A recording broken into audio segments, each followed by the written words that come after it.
Maka ketiga, untuk kemudahan, sekali lagi, untuk pertimbangan kemudahan, maka kita mendahulukan unsur-unsur yang hanya ada dalam satu posisi.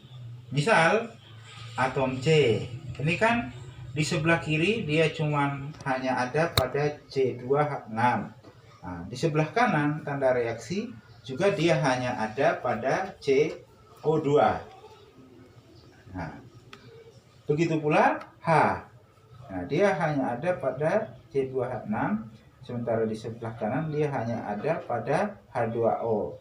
Adapun O, memang di sebelah kiri dia hanya ada pada O2, tetapi pada sebelah kanan tanda panah O ada baik pada CO2 maupun pada H2O. Oleh karena itu, cara penyetaraan haruslah kita mulai dengan menyetarakan C dan H dahulu, bukan O. Nah, jadi untuk penyetaraan C, kita lihat di sebelah kiri ada C2. Nah, di sebelah kanan hanya 1. Maka caranya adalah dengan mengalihkannya dengan angka 2. Nah, berarti sudah sama. C di sebelah kiri tanda panah ada 2, di sebelah kanan ada 2. Nah, selanjutnya hal yang sama kita lakukan untuk H. Di sebelah kiri ada 6, dan di sebelah kanan hanya ada 2. Nah, berarti kita harus kalikan dengan 3. Nah, sehingga kita dapatkan H itu 6 di kiri dan juga 6 di kanan. Nah, lalu kita tuliskan C2H6 ditambah O2 menghasilkan 2CO2 ditambah 3H2O. Nah, reaksi ini masih belum setara sepenuhnya karena baru menyetarakan atom C dan atom H dan belum atom O.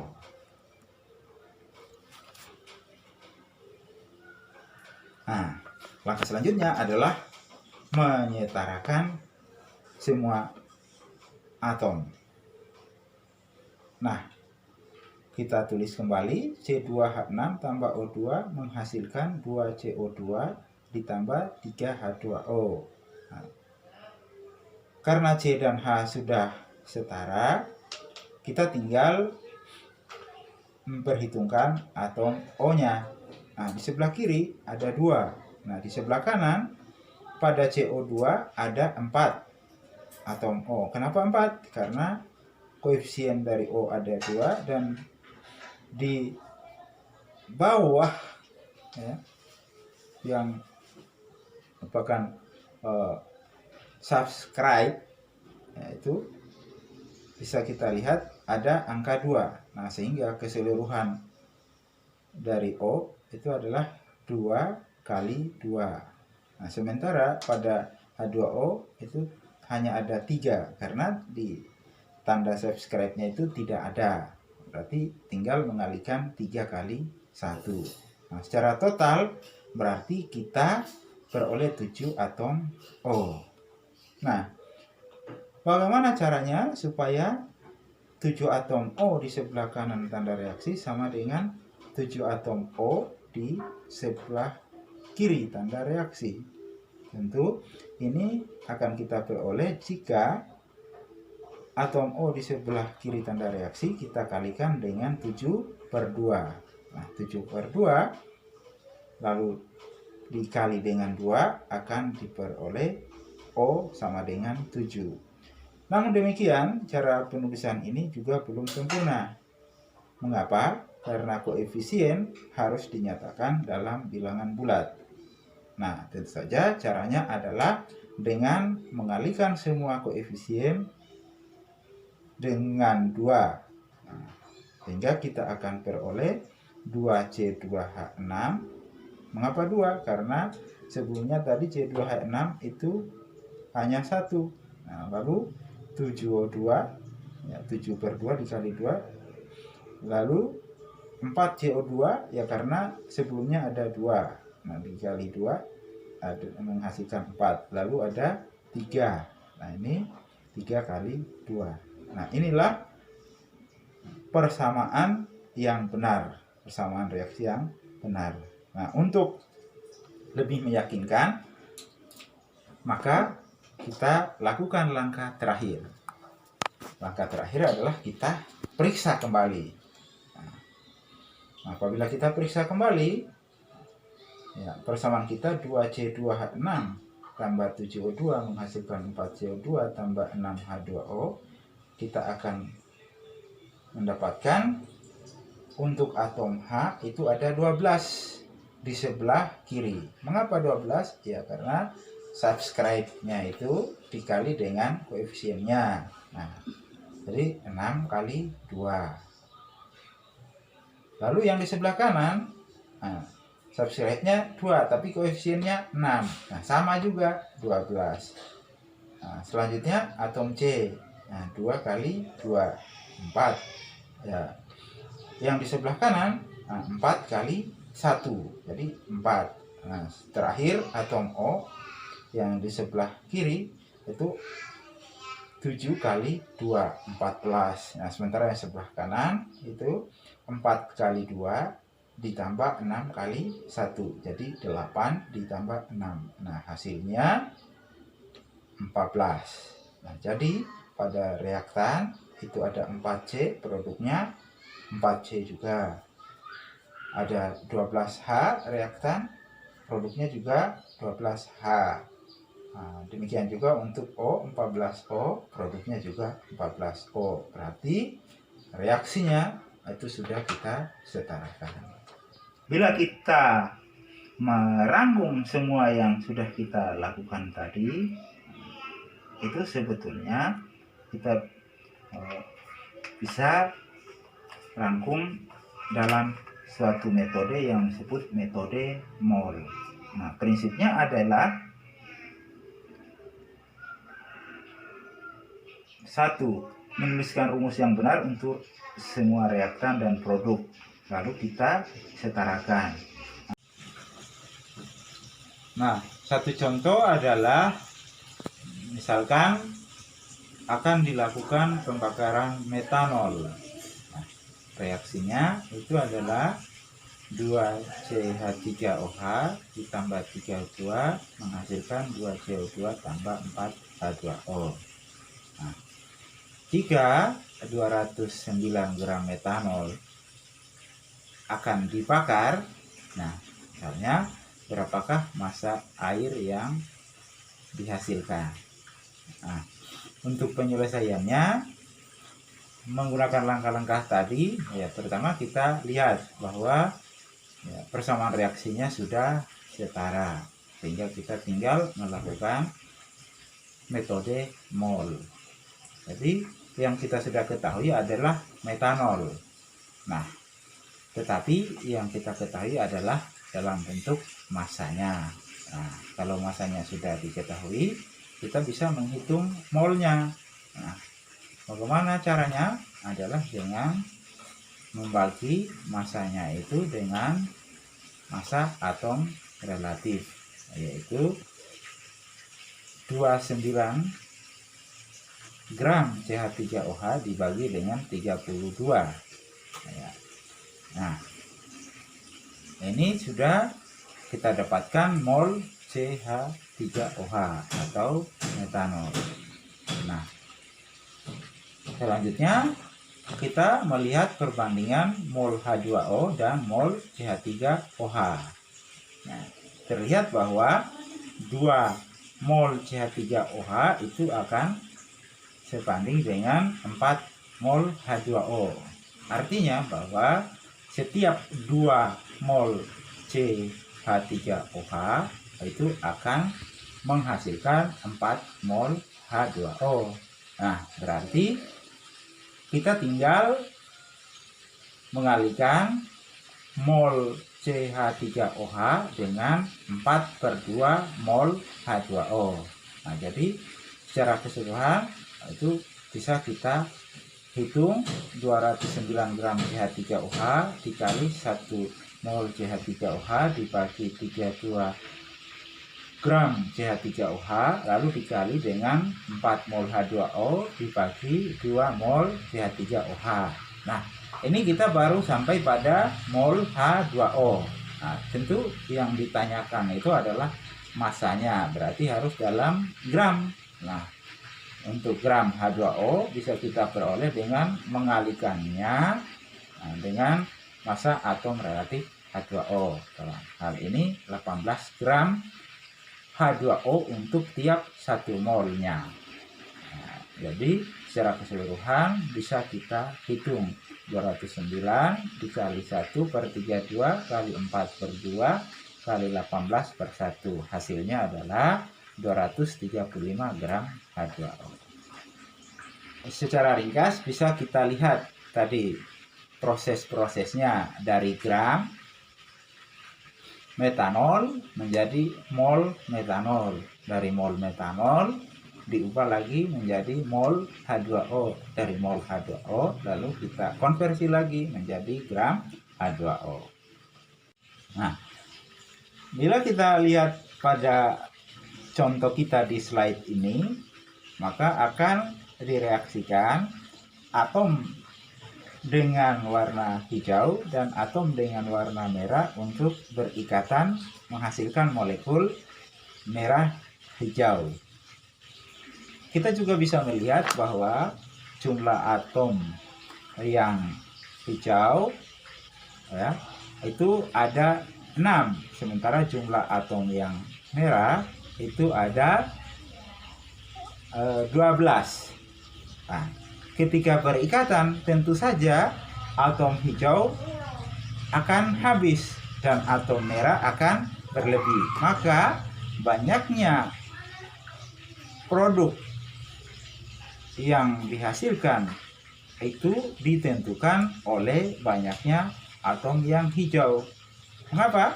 Karena ketika atom hijau sudah habis berikatan atau berpasangan dengan atom merah, maka tidak ada lagi yang bisa diikat oleh atom merah untuk menghasilkan produk baru. Berarti banyaknya produk ditentukan oleh banyaknya atom yang hijau. Nah, dalam konsep ini atom yang hijau ini disebut sebagai bereaksi pembatas. Apa itu bereaksi pembatas? Adalah reaksi dengan jumlah mol paling sedikit yang menjadi acuan dalam perhitungan pembentukan produk. Nah, lalu apa kegunaan kita mengetahui reaksi pembatas? Ya, karena dalam perhitungan berapa produk yang akan dihasilkan itu harus didasarkan pada reaksi pembatas. Misalnya saja dalam satu reaksi 2Al tambah Fe2O3 menghasilkan Al2O3 tambah 2Fe. Nah, diketahui 124 gram Al yang digunakan itu direaksikan dengan 601 gram Fe2O3. Nah, misalkan kita ditanyakan menghitung secara teoritis berapa massa Al2O3 yang akan terbentuk. Dari dua reaktan yaitu Al dan Fe2O3, kita harus menentukan terlebih dahulu mana yang merupakan reaksi pembatas. Ya. Yang langkah pertama, misalkan kita melihat dari sudut pandang Al dulu. Berarti mol Al itu untuk kemudian kita konversi menjadi mol Fe2O3.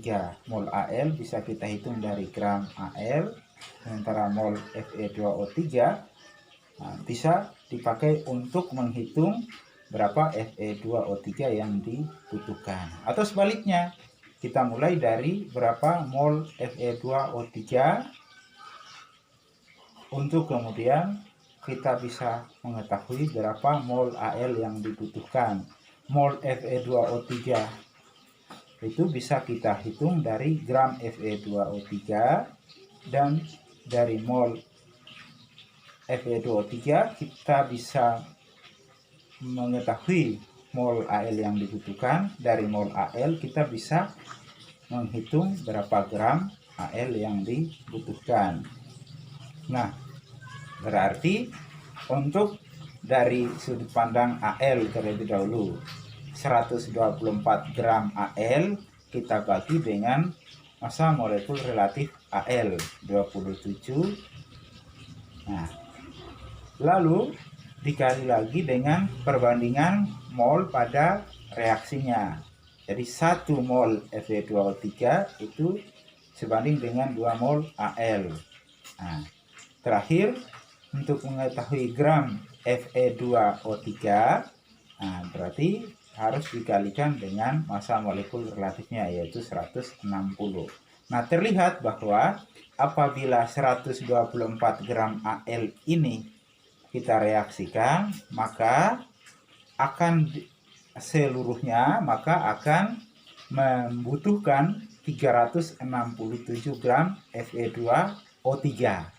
Nah, berarti Fe2O3 masih akan bersisa, sementara Al-nya sudah akan habis. Nah, berarti yang menjadi reaksi pembatas adalah Al. Mengapa? Karena Fe2O3 tersedia sebanyak 601 gram. Sementara tadi pada saat 124 gram Al sudah habis semuanya, itu hanya membutuhkan 367 gram Fe2O3. Nah, artinya Fe2O3-nya itu pasti akan ada sisanya. Nah, berdasarkan itu kita harus menghitung prediksi produk secara teoritis menggunakan Al, karena Al adalah bereaksi pembatas. Nah, metode mol menunjukkan prosedur gram Al kita konversi menjadi mol Al, lalu dari mol Al kita konversi menjadi mol Al2O3, lalu dari mol Al2O3 kita konversi lagi menjadi gram Al2O3. Nah, gram Al itu 124 gram, ya. Lalu dibagi dengan 27,0. 27 ini adalah massa atom relatif Al.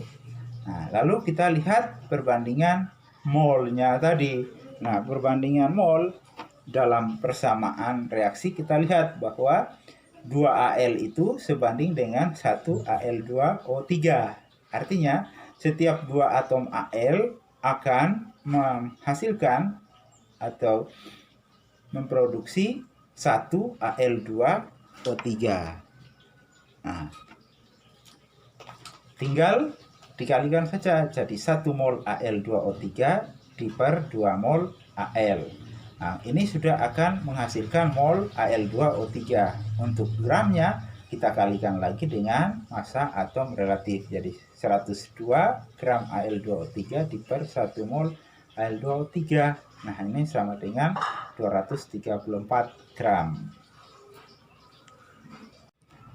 Dalam satu reaksi kimia, kadang-kadang seperti misalnya Al2O3 tadi, kita sudah melakukan kalkulasi, akan diperoleh produk sebesar 234 gram.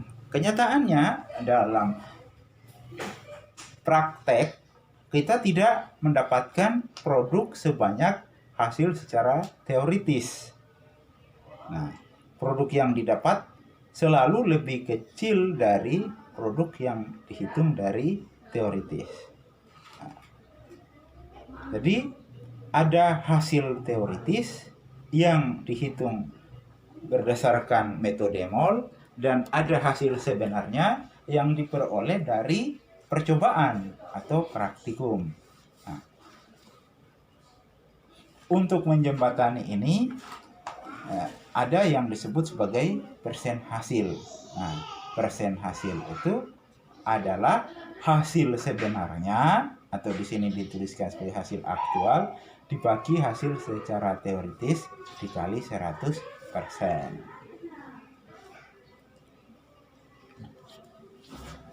Dan mengapa hasil sebenarnya selalu lebih kecil dari hasil yang dihitung secara teoritis? Ya, karena dalam pengerjaan kita sebagai manusia selalu salah, ya, kesalahan dalam penimbangan, kesalahan dalam